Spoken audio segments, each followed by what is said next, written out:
The respected Dr. Zakir Naik, Sir, I am Mozahar Hussain, city of Rampurhat, West Bengal, India.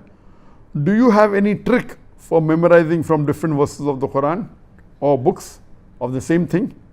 A similar question asked by Brother Fahim from Kashmir, from Pakistan.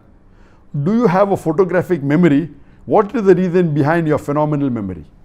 And again, the answer is the same what I gave earlier, that first is Allah's help, second is struggling and striving, and third is technique. There are various techniques for memory which you get when you do MBA courses, which is called as mapping and all the others. And believe me, all these techniques have got limitations. The best is the help of Allah. Certain things are there that when you memorize something, after about 20 minutes, again rehearse it after 2 hours, again after a few hours.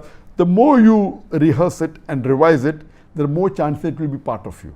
Then next day, the more you use it, the more it becomes part of memory. And once it goes into your permanent memory, then even if you don't revise, it will be in your memory. For example, Surah Fatiha.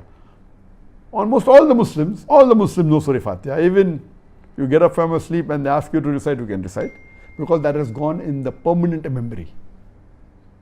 So the more you revise, the more you practice, it becomes part of memory. I don't consider myself that I have got photogenic memory. What I do is I strive. I have to keep on revising. I know that if this lecture has about 100, 150 quotations from Quran and Hadith, if I don't revise, maybe I may say 90%. If I revise, I may be able to say 99%. So before every lecture, I try and revise as much as possible so that it is closer to the accuracy.